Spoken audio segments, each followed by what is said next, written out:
lately I've been seeing these like pessimistic clickbait videos claiming that platformers are dead. It's like, dude, do we even live in the same universe? Like, I'm a 3D platforming nut, and these past couple of years have been remarkably exciting for people like me. But Buddy Poopy crying in the corner, ignoring games like Sammy Roll, Demon Turf, Pseudo Regalia, Corn Kid 64, Cavern of Dreams, the list goes on. 3D platformers have been kicking ass these past couple of years, and it is all thanks to indie devs. I mean, the Banjo-Kazooie sequel you wanna play, it does exist. It's just not called Banjo. I mean, like, come on, there's so many brand spanking new indie platformers out there just waiting to be played. And one big shiny new one I didn't get to talk about in my latest indies video that I kept getting asked about was this zippy momentum-based platformer called Penny's Great Getaway. Ready, set, yo!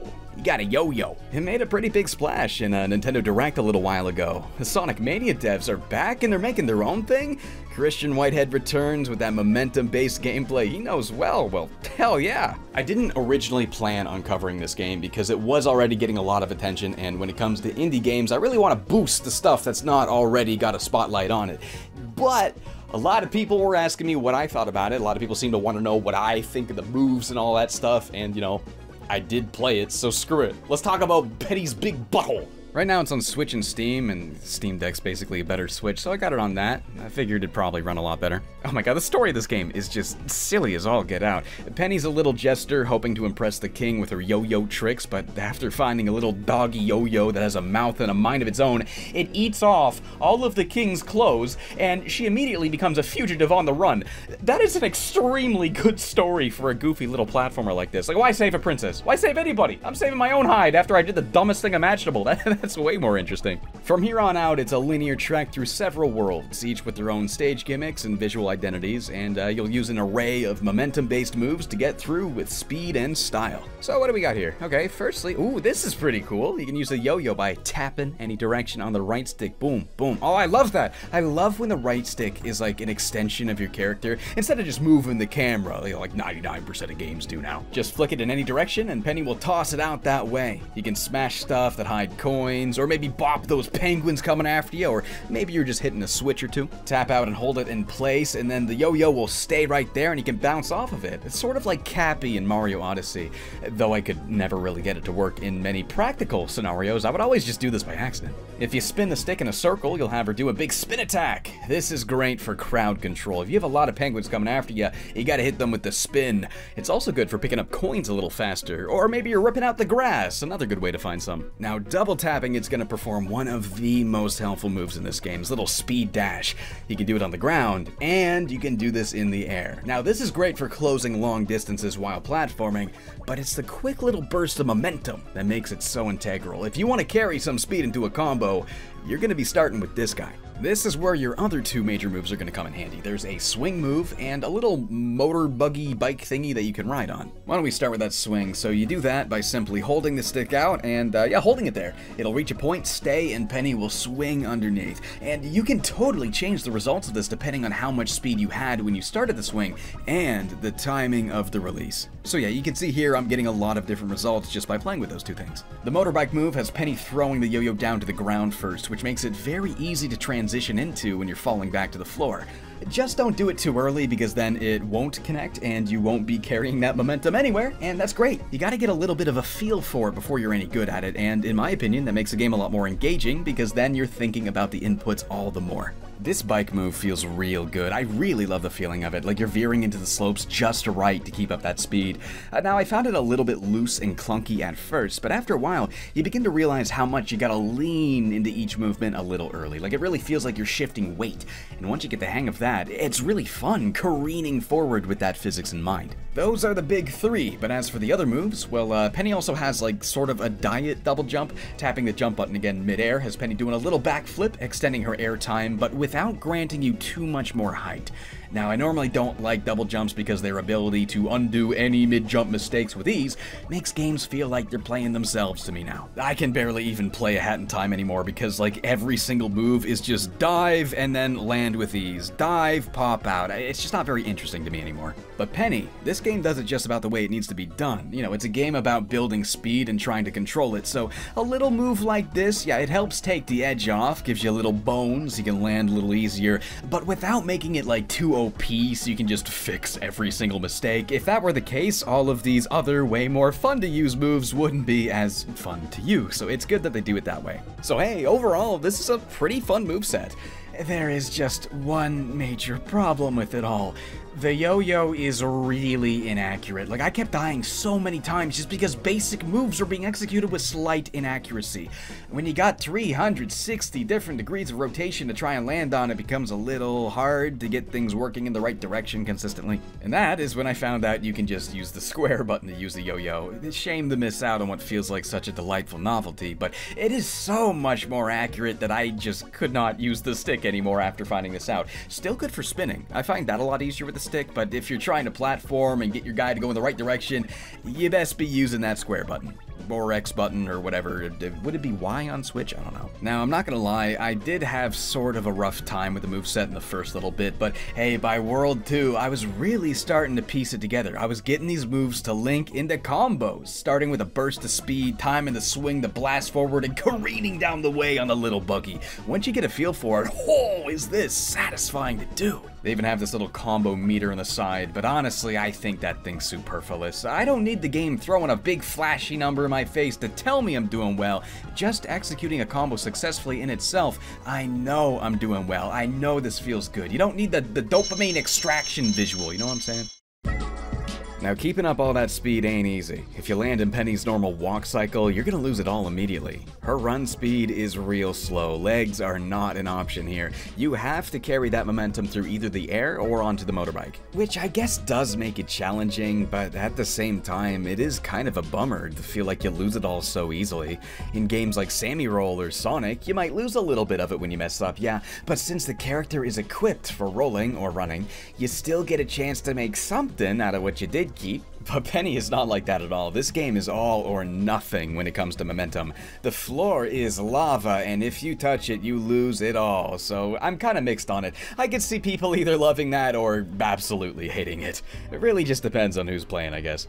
Now, while blasting through the levels as fast as possible feels awesome, you're not really going to be doing that a whole lot on your first playthrough. There's all these little coins and side bits and hidden collectibles to find, so I guess they really wanted you to explore and take your time the first go. So by the time you hit time trial mode later, you're already familiar with all the stages and the obstacles they all come with. So what do we got for obstacles? Okay, we got poles you can swing off of.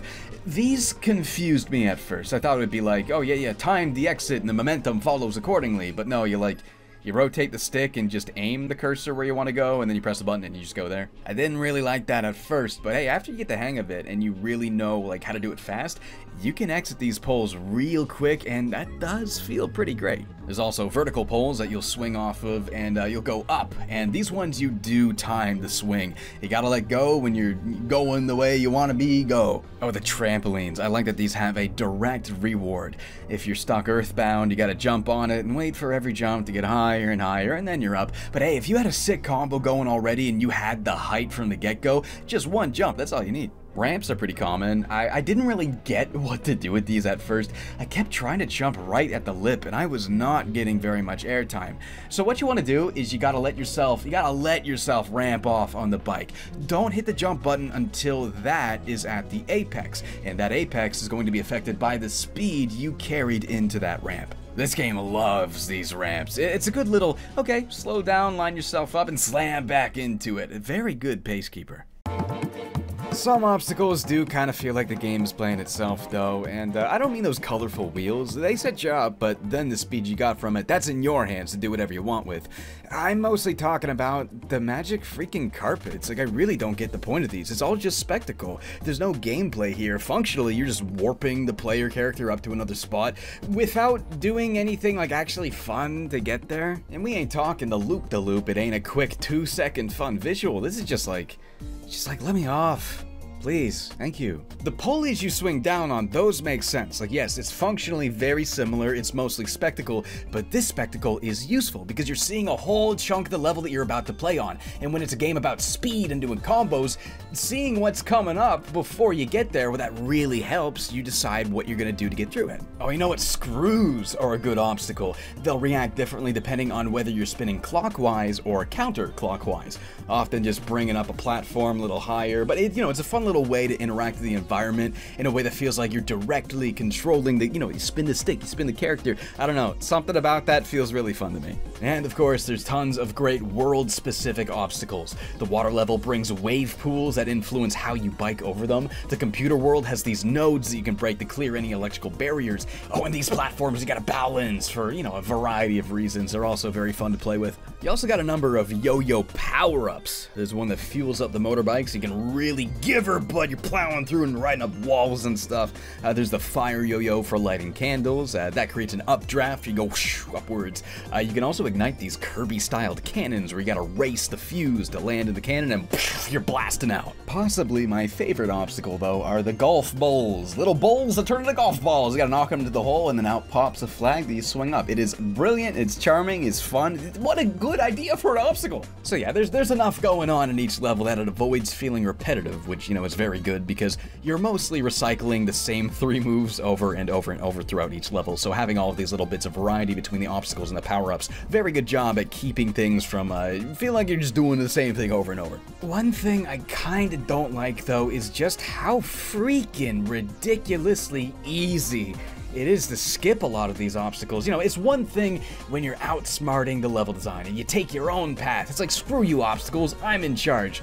But when the very basic actions are so good at skipping these things, a lot of it feels fake. You know what I mean? Like, you're not even meant to interact with these obstacles, like you're supposed to skip them. I mean, why on earth? Why would I ever even begin to think about bothering to jump on all of these platforms and interact with these obstacles, this course that they set out for me, when it's actually way the frick easier no matter what to just skip it all with the dash and the swing? It almost feels dishonest, you know what I mean? Like they're tricking you into thinking you're outsmarting a level when in actuality it really is the only logical thing anybody's gonna do here. Not to say you can't do skips that do feel earned. There is still a lot of ways to skip tons of parts of the level that really feels like it's you pulling something cool off. So, I don't know, I guess the idea was to make anybody feel like they can be a cool platformer pro while allowing the platformer pros to find even more stuff. But I still just can't shake this feeling that so much of the things I'm skipping just don't need to be there. And it does kind of flatten my ability to feel like I'm actually doing something a lot of the time. Alright, well, there's the gameplay, but what about the presentation stuff? The looks and sounds, that sort of thing. Well, you gotta start with that soundtrack because, oh my god, it is bumping, slamming, jamming, dude. Holy heck, there's some tunes in here that really do carry that rock-out kinetic energy you get from the gameplay, and it really does push you through every level with a lot of excitement. It's very Sonic feeling. In fact, I think the guy that worked on it also worked on the Sonic Mania soundtrack. T. Lopes, I think it was. Very good stuff. It's bubbly, it's plucky, it's jumping up and down like a bunny rabbit boogie, but it also knows when to chill out and give you something relaxing too. As for the graphics, the way the game looks, I'm a little bit more split apart on that. If I'm gonna be brutally honest, I don't really think the levels have the most interesting visuals to them. Like, sure, they're bright and colorful and easy on the eyes and even harness a unique theme to them and everything. But it also kind of feels like every level is built out of like the same 7 things the entire time, which leads to the beginning, middle, and end of every stage, all having this mushy visual identity that all kind of blurs together. Each act of every world, I could barely remember which one was which because they all kind of look the same. I'm not saying that games can't have strictly obstacle course looking video gamey ass levels, like Mario 3D World does that, and that game is fun as hell. But I'm more likely to remember Delfino Plaza or New Donk City than a bunch of floating colored blocks, right? Because they feel more like an actual place, Actually, I think that really is my problem with this here, because games like Samurai, I never think about this, but those levels aren't trying to look like a place, they're just trying to look like an obstacle course. But Penny, it kind of does feel like it's trying to be a world. It's a big world of buildings and towns and people live here, but since everything is built out of the same very small pool of colors and textures, it feels feels less like a world and more like a big bowl of forgettable mush. Well, actually, maybe Sonic Adventure 2 would be a better example than like a Mario game. Those are open. Sonic is still a linear obstacle course. You go through it, it's a level. But the set dressing here is so effective that it feels like a place as well as a level. Compare that to Sonic Heroes, where everything just, you know, you don't remember those levels nearly as much for a reason. Oh, and speaking of mush, what is with that filter that they put over everything that's far away? Like, okay, I understand that they're trying to recreate that look used in the cutscenes. It's a cool idea. Sort of like Skyward Sword, using the textures to look like an oil painting when things were further away. It was really cool. But here, man, I don't know. It just feels like everything more than a few meters away just turns into this weird bubbling goo. And if you ask me, it sort of clashes with the overall smooth roundness that the rest of the game looks like. Now, if they got the post-processing effect to remain still, then it would look good. But right now, it's just kind of weird and distracting looking. Now, hey, that said, I do really love the way the textures feel. It kind of has that reflective feel that Sonic Heroes had, but way less glossy, and it's actually a really nice look. It feels like they took that sort of thing and made character designs that made a lot of sense for it. I didn't care for Sonic characters looking like that, but man, I love this game looking like that. I don't know if I really love the main character design, though. It doesn't really do a whole lot for me. Like, it's unique, that's for sure. I appreciate it in like a weirdo character from the GameCube era type thing. She's got a great silhouette. I like the hat. But I do not know what's going on with those eyes. It kind of gives me this weird anxiety every time there's a close-up, and you just see, it looks like there's something sharp about to poke her eyeballs out, and I kind of hate looking at it. You remember that scene in Dead Space 2? Yeah, I don't know. I get a weirdly similar feeling from every close-up. It's weird. I'm sure it's just a me thing. I'm sure it's just my weirdo brain being dumb, but I don't know. It tickles my nerves in a not so good way. Those penguins are pretty funny though, but oh, you know what designs I really do love here? The NPCs, dude. I love these little dudes. They're so round and pudgy. I love their little arms and their spherical hands. It kind of looks like an Animal Crossing character had a baby with a Bomberman character. They're so cute. As you go through each level, you'll find yourself doing little tasks for these guys. So, you know, like the green stars in Mario 3D World, like when a Mario game has the 3 things you can optionally find throughout it. Here, in addition to 3 of those, there's also 3 NPCs with an optional objective you can tackle. Most of the time, you're just carrying an object to another NPC, which honestly hardly really feels like you're doing anything. You're always just gonna go where you're going to go anyway, so it barely even feels like there is a quest at all. They definitely work the best when it's like trying to get a bunch of stuff in a short amount of time. This actually gets you off your feet and trying to use your moveset as efficiently as possible. It's really fun, and sometimes even takes me a couple of tries. But other times, they're practically nothing. This guy, for example, he wants me to move these 2 carts like 1 meter each. What is the point in stopping here and doing that? It's not fun or challenging. It has nothing to do with the game. It's just a brief, mindless chore. Some of these missions even lean into what I think about the obstacles being obsolete a lot of the time. It's just like they knew. It's like they knew there's no reason to land on any of these platforms, so they had to make up some reason to. As if the playtesters were just not interacting with the levels they made, and they were like, okay, I don't know, put a beach ball on each platform. Now there's a reason to land on them. It's almost like the level is admitting that these obstacles are pointless. So yeah, I'm pretty mixed on these NPC challenges. Half the time they're pretty fun, but the other half, they feel like a last-second, kind of pointless addition. Maybe if they just had 1 NPC mission per level, that might have allowed them to make these more meaningful instead of feeling like they're just filling a quota. But I do like the optional coins. Those are good. With how much the levels branch off and have multiple planes to take, it ends up being a pretty good way to reward players for seeking the roads less taken. But that also leads to another problem that I have with this game. Since you're always looking for these out-of-the-way areas, you'll find yourself wasting so much time checking all of this pointless geometry. Like, why is this here? Why does it look like this goes somewhere? Since the camera's fixed, I can't just look to see if there's nothing there. No, you have to go up it. There's no other way of learning whether or not it leads to a coin than to waste your time checking. They even have this NPC that makes fun of you for going up to this one, but it's like, what did you think I was going to do? I'm not doing anything the game isn't incentivizing. I just want to find the coins, so of course I'm going to go up here. It looks like there's something up here. You don't exactly earn the joke when you're not really poking fun at the player's behavior. You're poking fun at the fact that they followed the instructions you set for them. Oh, this part right here was the worst. There's a ring right here, so you think, okay, speed through the lava fall. Gotta be a secret, right? No, I died? Wait, what killed me? Well, there's nothing killed me. Why'd I die? Well, I try again, and I die again. Is it because I'm touching the wall? Well, let's try again. No, I did not touch the wall, yet I still died. What am I doing wrong? There is clearly something here, right? I wasted 10 minutes doing this over and over. I thought I was doing something wrong, but no, there's just a kill plane here. Why make it look like a secret? Why even show us going through the lava? Why show the other side of that?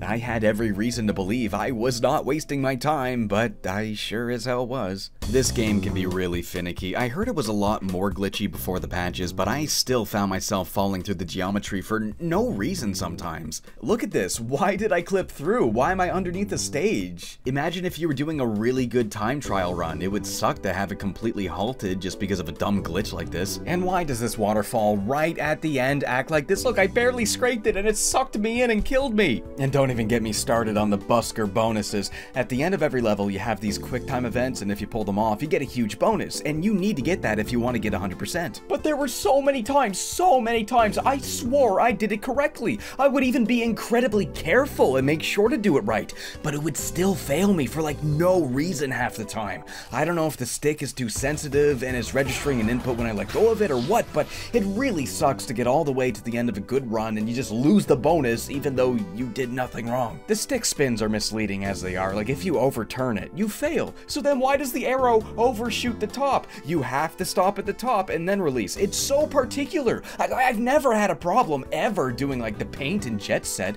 So why is this? Why does this feel so ridiculously hard half the time? If you slow down the footage, you can see that I did it. I succeeded. I got this one, but then it immediately failed me after because it didn't like the input that was happening like 1 frame later from me doing what they told me to do. Like, I do like playing this game, but it feels like there's just so many hiccups all over the place. And the boss fights, man, they're so hit and miss. I love the one with the pirate ship. You're speeding over the water, dodging everything that comes your way before frantically climbing up to the screw and landing the blow. Hell yeah. And the billiards fight, this is just awesome. Yo, finally, my field of expertise. This had me getting flashbacks to the bonus level from Chameleon Twist, or that part of Gex 3. I don't know why, giant billiards tables are just such a good setting for cartoony platformers, and making a whole entire boss fight out of it, it's just brilliant.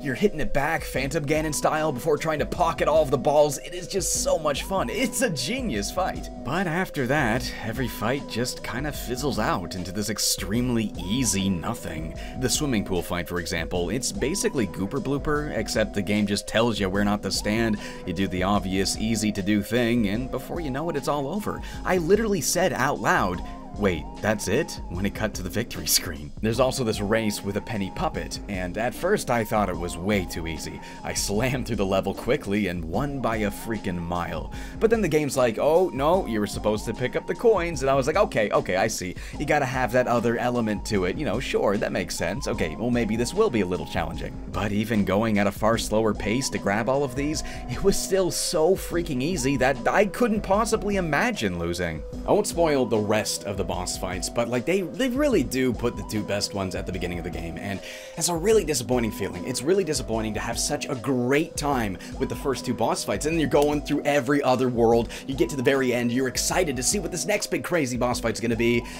and you kind of go through the motions and it's over before you know it, and it's like, oh, that wasn't nearly as fun. And they do that until the very end of the game. Like even the final boss, the last thing you do in this game, I was literally like, oh, is that it? Is that it? Oh no, that's it, okay. And then the game's over. Kinda stinks to have that feeling carry on to the very end. I also felt like the level design kinda fell apart a little bit near the end. They're not bad levels by any means, but the last few worlds feel so much flatter and less exciting than the first half of the game. They do that thing where they bring back all the obstacles you've been seeing so far and they mix them all together at once now. But instead of feeling like a new challenging arrangement that has you thinking about these obstacles in a brand new way, it just kind of feels like you're still tackling each thing one by one in a vacuum. It doesn't have the flow of earlier levels. I can't help but to feel that less care and attention went into the last levels of this thing. I mean, like, what's the new obstacle here? What's the new big challenging thing here? Invisible platforms. You can just see them. What is the point of this? You can literally just see them. There's nothing challenging about this at all. I don't get this. And that really is the experience with Penny's Big Breakaway. It's a brilliant game, but it really feels undercooked. If it spent 1 more year in development, I think a lot of this stuff would have been way, way better. Okay, that that is a lot of critique. I did not really expect there to be that many things that I really think could be a lot better about this game, but let's not try to get hung up too much on the negatives. Like, this is still doing so many things I have not really seen done in platformers yet. I mean, like, sure, like the grapple swing move, that's not entirely new. I know Hellpie did that, and I could probably think of 2 or 3 other examples of games doing that, but it feels brand new, right? Like, it doesn't feel like any other grapple move, even if it looks similar. And while a lot of the moveset really kind of boils down to just repeating the same 3 or 4 moves over and over, you can still get so many different results just based on the timing and the feel you get for it, and that all in itself is still remarkably impressive. I have seen people do absolutely banana stuff with this moveset, so I know the skill ceiling is far above most platformers, and that is not an easy thing to do. It really is an achievement worthy of celebration. And even if I'm not the biggest on some of these designs and visuals and stuff, you do have to give it credit for sticking out from the bunch. This game does not look like, or even play like, anything from the norm right now, and its daringness to be so out there is utterly fantastic. I may not have responded super well to every piece of visual design here, but hey, I'm sure there's tons of people that have been looking for this sort of thing for a long while now. I mean, it feels like something straight out of the GameCube's library, and fittingly so. It even controls pretty dang good with a GameCube controller too. Hey, there's another reason I got this on Steam Deck instead of Switch. And yeah, I know what you're thinking. Oh, the GameCube controller, you know the Switch is compatible with that too. You know that, right? Yes, I do know that. But it's kind of not really. I mean, you plug this thing in to any game, and the inputs always land on the wrong buttons, and you can't even remap it. It's always a disappointment plugging a GameCube controller into a Switch game. Unless it's directly compatible and programmed for that, you can't use it, and that's barely any games. When I plug this thing into Steam, I can make any button do whatever I want, and I can use this on almost any single video game. And on top of that, you can also use this, and you can also use this, and you can even connect this to it. So it's like, come on, Nintendo, why does Steam support your hardware better than you? It just doesn't make any sense to me. That's a case of competition in my eyes, and I'm sorry, but Steam is flat out winning in that regard. And that sort of really is why that, even though I did enjoy this game quite a bit, I kind of have a hard time recommending it right now. There's so many other options. We've been spoiled rotten by amazing indie platformers these past couple of years, and 40 Canadian dollars for something that feels a little undercooked? I don't know, you can get like 3 or 4 indie platformers with that much money, Corn Kids, Pseudo Regalia, and then some. I'm not trying to say that indies can't charge what they think their product is worth. If anything, these games are super duper undercharging, but you know, the prices are what the prices are, and that is something you do have to compete with.